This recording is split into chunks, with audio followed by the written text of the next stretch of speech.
Step 3 is probing. They are probing you to see if you fit their specs. You are probing them to find out what they really need. And there are 3 tasks to get you to the need. Task 1 of the probing step is listening empathetically. To accomplish this task, you need to know about the SMURF model of closed-loop communications. SMURF. S is for the sender who communicates the M for message to the R for receiver. The sender communicates not only the subject, that's what they're saying, but they also the style or how they are saying it. Here, style points count. The receiver simultaneously communicates. The F is for feedback that the receiver sends to the sender. When that cycle is done well, the result is U for understanding. During an interview, you send and receive both verbal and nonverbal communications. Experts report that over 90% of your communications are not verbal, but nonverbal. So let's look at some nonverbal signals. There are certain negative signals as well as positive signals that you can send and receive. Looking at a watch, for instance, what does that mean? Well, somebody's looking at a watch, it implies impatience. What about crossed arms? Crossed arms implies anxiety. Or if they're drumming their fingers on the table, that implies boredom. Don't do these, but if you see these, you need to take action to get those negative signals addressed. Positive signals include eye contact, which implies attentiveness, or moving to the edge of your seat or leaning to the edge of your seat, which implies eagerness, or simple head nodding, which implies agreement. Note, an unexpressive blank look or silence during an interview may imply disinterest. So, again, act interested.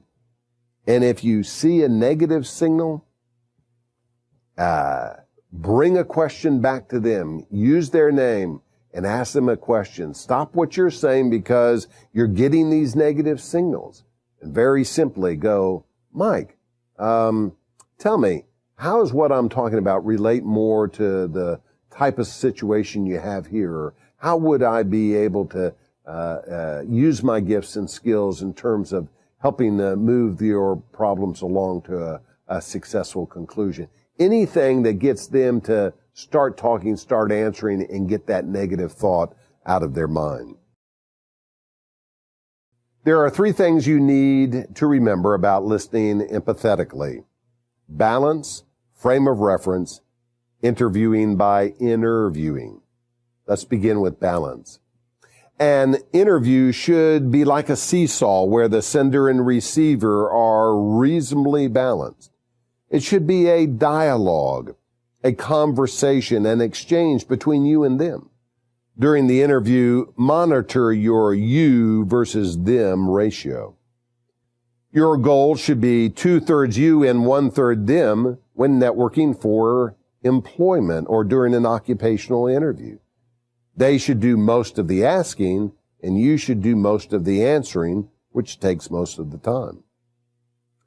Your goal should be 1/3 you and 2/3 them when networking for enjoyment or during informational interviews. You should do most of the asking, and they should do most of the answering, which means they should take most of the time. Here's a question. If the ratio is 90% you and 10% them, what should you do to get it back into balance? Think about it. Well, the answer is you ask them an open-ended question to get them talking. More about open-ended questioning in a minute. If the ratio, though, is 10% you and 90% them, what should you do in this case to get it back into balance? This is tougher. This is trickier. The answer is you must politely interrupt. Failure to do so may lead them to really not knowing much about you because they kept on talking and you never had a chance unless you politely interrupt. The second thing to remember is frame of reference. Most people interview with the wrong frame of reference. They have a I, me, myopia. They're so nearsighted that they can only focus really on themselves. I love what the diva Bette Midler said. Well, enough about me. What did you want to say about me? It's not about you. If you believe that selling is telling, you are wrong. Again, Solomon in Proverbs makes it very clear, a fool does not delight in understanding, but only in revealing his own mind. Don't play the role of the fool. Typically, people broadcast from their own frame of reference instead of tuning into the other person's wavelength, turning into WIIFD. What's in it for them? To adapt to the other person's frame of reference, you need to regard the other person as really more important than yourself. Here's what Paul writes again to the Philippians. Do nothing from selfishness or empty conceit, but with humility of mind, let each of you regard one another as more important than himself. Do not merely look after your own personal interests, but also the interest of others. Now, let me make this real clear. Your interests are pretty important. You're trying to get a job. That's pretty important. All we're saying is make their interests just a little bit more important than that. The final thing to remember is interviewing by inner viewing. Listening empathetically means less about hearing with the ear and more about hearing with the heart. Listening to what's inside coming out, listening to feelings, to emotions. Somebody once said that people don't care how much we know until they know how much we care. Couldn't agree more. So here are some ways to hear with your heart. Ask, what makes you sad? What makes you glad? What makes you mad? What makes you worried? Now, I just lost some of you right there. You're going, I'm not going to be in an interview and turn to the person and say, what makes you sad, glad, mad, worried? No, not these exact words, but as they relate to their business, like something like, let's use sad. What would you say was your biggest disappointment with last year's results? Or glad? What accomplishments over the last few years makes you feel the proudest? Or mad? What is the competition doing that makes your blood boil? Or worried? Given your operational goals for next year, which one concerns you the most? Well, not only should you ask sad, glad, mad, worried type questions, but you also might ask CD questions. Ooh, that doesn't sound good. No, CD. What are their concerns, desires, cares, dreams? These are not only good questions to ask during the interview, these are also good questions to ask your spouse as well. With listening empathetically, we are less interested in what they think and more interested in what they feel. So listen carefully. For we don't hear with our mouths open, we hear with our ears open, with our hearts open. Just like during our quiet times of prayer. So let's do another review. Task 1 in the probing step is listening empathetically. Task 2 now is to listen energetically. And when we do, we soar. S-O-A-R. S is for silence. You can use silence during an interview to get the other person to talk. For example, after you answer a question, if you simply remain silent, while a little uncomfortable, it will get them to talk. I like again what Abraham Lincoln said. He said, better to remain silent and be thought a fool than to speak out and remove all doubt. O is for open-ended questions. Closed-ended questions can be simply answered with a yes or no. For example, do you know personally or do you know someone who does know someone at XYZ company? Their answer is either yes, no. Open-ended questions are designed to get the other person to talk. For example, what are your plans for new product introductions next year? Here's a test. Do closed-ended questions get a person to talk?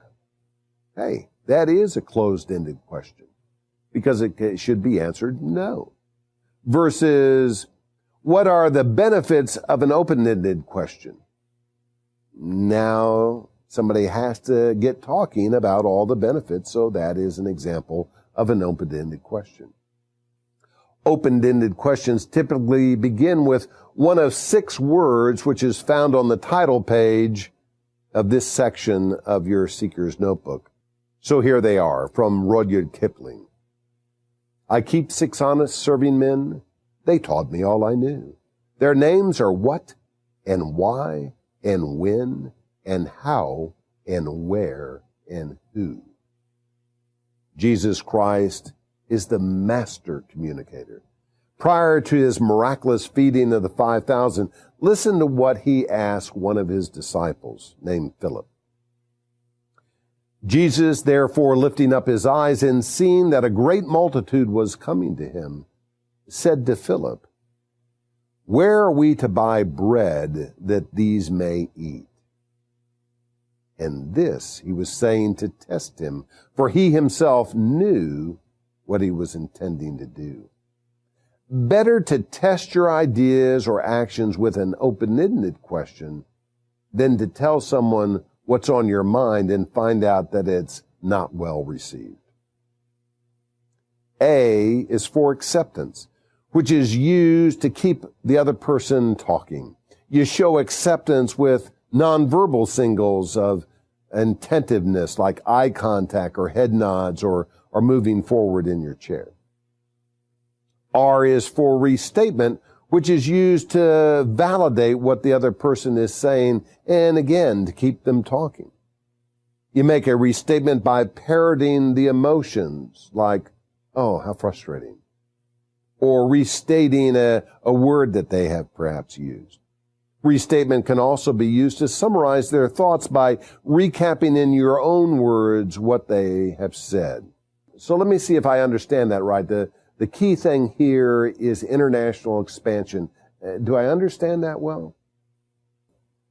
In the probing step, first listen empathetically, then listen energetically. The third task is the prelude to prescription. At this point in the interview, they have asked you questions and you have asked them questions. By now, you should have determined their needs, what they want in the person in the position to accomplish. Before you jump into the prescription step, you need to verify your grasp of the issues. First, you need to size up and summarize your understanding of the problems and needs discussed. 3 to 5 quick sentences. After you have summarized, ask a closed-ended question to confirm the concern. Like, did I summarize well the key concerns, or do I understand the major areas of need? In the probing step, first listen empathetically, then listen energetically. The third task is the prelude to prescription. At this point in the interview, they have asked you questions and you have asked them questions. By now, you should have determined their needs, what they want in the person in the position to accomplish. Before you jump into the prescription step, you need to verify your grasp of the issues. First, you need to size up and summarize your understanding of the problems and needs discussed. 3 to 5 quick sentences. After you have summarized, ask a closed-ended question to confirm the concern. Like, did I summarize well the key concerns, or do I understand the major areas of need? If you get a no, then loop back to the probing step and continue to get clarification by, again, just asking more questions. If you get a yes, you can confidently move on to the prescription step. To summarize, step 3, probing, you need to first listen empathetically and energetically, then complete the prelude to prescription. Let's summarize to this point. Step 1 in powerfully pitching you is preparation. Step 2 is positioning. Step 3 is probing. Now we'll move on to step 4, which is prescription. When you drive home the point that you can cure what ails them. There are 4 tasks to get to the point. Task 1 of the prescription step is to sell yourself as the solution. To accomplish this task, keep these 2 things in mind. First, you need to sell the type of person before selling you. What do we mean by that? Well, begin by saying that if you understand their needs correctly, it seems the type of person that they need would have these characteristics. Then start describing the type of person. If they agree, then show them that, hey, you are that type of person. But if they disagree, it works out better since you have not made the claim yet that you're that type of person. Second, you need to sell achievements before talents. Hiring authorities are more interested in what you have accomplished recently than what you think your untested talents might be. Stress accomplishments, as we discussed back in session 3 during our discussion about the 2-minute, 2-page resumes. Task 1 of the prescription step is to sell yourself as the solution. Task 2 is to reinforce with rationale. Back up any and all claims you have made about you with proof that what you're saying is true. It is a safer way to sell yourself as the solution. Safer. S-A-F-E-R. S is for statistics. Like reinforce the rationale, reinforce your claim by giving a statistic like 95% of the projects I completed at Oldco were completed on time, on budget. Simple statistic. A is for analogy. Like hiring me would be like putting a seasoned consultant on your staff. F is for facts. Like hiring someone outside this area would not only cost you your relocation expense, but cost you the time they will need to learn the market. E is for examples. Like, this position requires someone with a take charge approach. When I worked with old company, I seized the opportunity to turn around things in a very similar challenging situation. Let me give you some details. R is for return on investment, ROI. Like, after I finished streamlining the organization, our bottom line increased 50%. Anyone can claim just about anything when they're selling themselves in an interview. When you reinforce with rationale, however, you strengthen your claims over someone it doesn't have the rationale to give. Task 1 of the prescription step is to sell yourself as the solution. Task 2 is to reinforce with rationale. Task 3 is to try a trial close. Try to find out the score before the game is over. Are you winning the work you want? In a trial close, you are asking their opinion, whereas in a real close, you will be asking them to make a decision about you.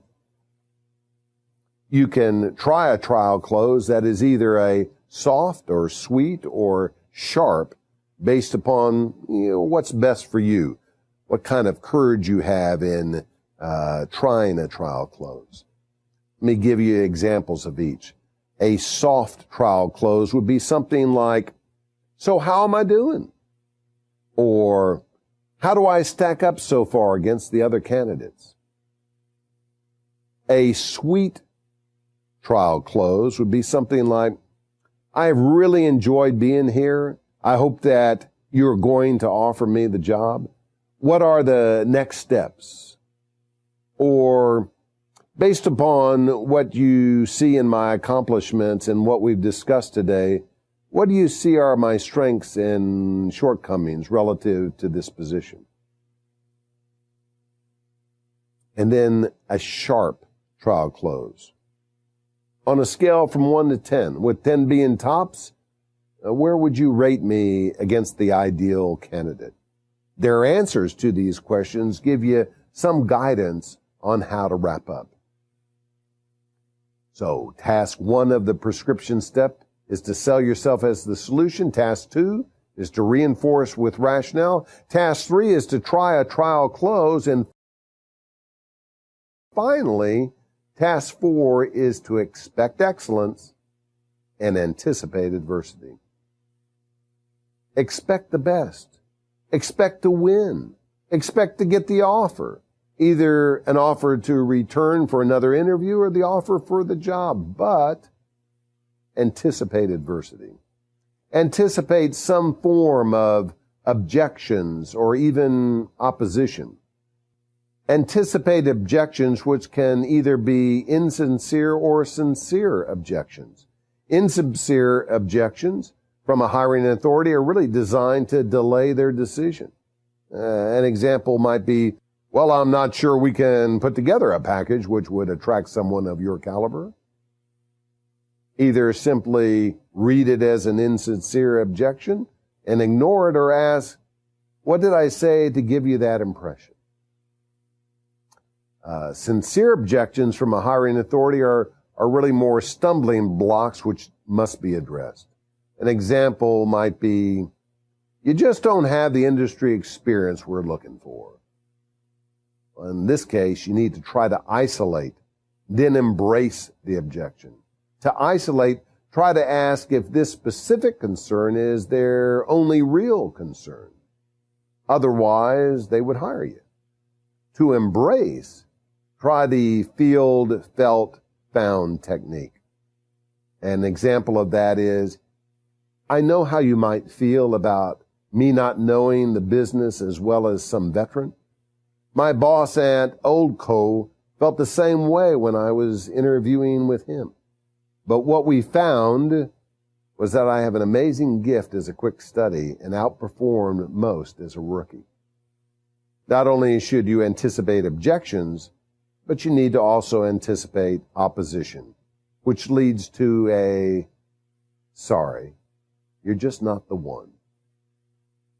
During the interview, if you are rejected for a specific position, hey, turn the occupational interview into an informational interview. If you have spent some time with them over the course of several interviews, they may feel badly about you not getting the job with them. I love what Irma Bombach said. "Guilt, the gift that keeps on giving." If they reject you after an interview, face the reality that your piece doesn't fit their puzzle. So simply write them a note of thanks for the opportunity and then move on with moving on. So, to summarize, in step 4, prescription, you need to sell yourself as the solution while reinforcing with rationale. As things start coming to a head, try a trial close and be mindful to expect excellence and anticipate adversity. So summarizing, step 1 in powerfully pitching you is preparation. Step 2 is positioning. Step 3 is probing. Step 4 is prescription. Now, step 5 is positive close, where you wrap it all up with 2 thumbs up. There are 3 tasks to get results. Task 1 of the positive close step is to give your best pitch. Let them know that what they need the most is what you do the best. Review each point of need with a summary of your competencies. Task 2 of the positive close step is to risk a real close. It's time to ask for the order. Ask if you are the one they want to hire. Ask for them to make the hiring decision. Again, there are 3 ways to do this. One is with a soft close. So how do we best proceed from here? Or what are the next steps in timing? Or then there's the presumptive close. Perhaps I should take a quick look where I would be working. What office would I have? What cubicle is mine? It is similar to saying to a police officer who pulls you over, "Thank you, officer, for taking the time to pull me over just to give me a warning." A presumptive close. And then there's the direct close. So, am I hired? Or, looks like we have a great match. Do you agree? These must be closed-ended questions seeking a yes or a no. Task 3 of the positive close step is to keep continuous connections. One of the worst things that can happen to a job seeker is to arrive at this point in the interview, get so excited that things have gone so well that they leave without knowing how to stay in touch. When wrapping up, ask them, when is a good time and what is the best way to follow up with you if I have questions? You never know. You just might have some questions and need to contact. If they say, "Oh, we'll be back with you," then you must explicitly know when, who, what to do if that doesn't happen, what's going to happen between now and then. Work out kind of a mutually agreed upon plan to stay connected. And even when you agree on a plan, often you still end up in limbo. So what do you do if that happens? Well, first off, allow 3 to 5 business days to pass before making a call. Leave the message that you are just checking in on status and still believe that it is a mutually good fit. End the call by letting them know that you will call again if you don't get a call back. Repeat again in 2 to 3 days.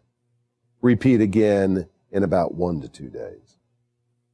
If you're having no luck by phone, change the medium. Try email, mail a note, work through an insider, or just simply stop by. So a final review here. Step 1 in powerfully pitching you is prescription. Step 2 is positioning. Step 3 is probing. Step 4 is prescription. Step 5 is positive close. Finally, step 6 is postscript, where you follow up the interview with 2 final tasks to get back on the attack. Task 1 of postscript step is feedback. First, evaluate your performance. Critique your interview. You may want to use the post-interview performance evaluation found in the exhibits in Session 10, Interview Rehearsal. Make a note about ways you can improve your performance and review prior to your next interview. Second, reevaluate your plans. Maybe not after every interview, but at least once a month. Do you need to make a mid-course correction? Review your thoughts with your ACT team. Task 2 of the postscript step is follow-up, usually after each interview and no later than end of day. First, update your initial contact management information system. Make sure you have added or corrected any contact information you have gathered. Second, prepare the proper communications to contacts you met as well as referral sources, if any. For first-time contacts, send a thank you note. You can find an example of a thank you note in the exhibits in Session 4, Communication Connection. For subsequent rounds, consider sending a top-of-mind article or book or CD or website link with a note, but don't overdo it. Well, let's wrap up with some tasks to do before the next session. Take a look at the action checklist found on page 9 of section 8. Again, success comes when you put into practice what we've been preaching, or as John writes in his gospel, now that you know these things, you will be blessed if you do them. Part 1 of Step 1, preparation, and Task 1, collect the intelligence, is to get salary survey information for your targeted profession within your targeted industry. Go do that now. Secondly, check out your duds, dude. Make sure your appearance makes for a good first impression. And then finally, to help you get ready for the next session, start making flashcards of questions you need to ask during the interview. Well, let me close by saying that God has faith in you and what you can do for Him. Have faith in Him and what He has done, is doing, and will continue to do in your life. Let's go to Him in a final word of prayer. Dear Lord, help us to adapt to the other person's frame of reference. Help us to discover the other person's point of need. Sweet Jesus, that's what you did on the shores of Galilee. It happened after your resurrection and before your return home to our Father who art in heaven. You came to the fishermen at their place of work. You helped them fill their nets because they had been empty. You helped them satisfy their hunger because they had gone without. Lord, help each one listening who is emptied to be filled by your Spirit. Help each one listening who hungers for truth and who has gone without love. Help them to be satisfied with your grace and your words of love for them. Thank you, Lord, for always being there, ready to open the door when we knock. Amen.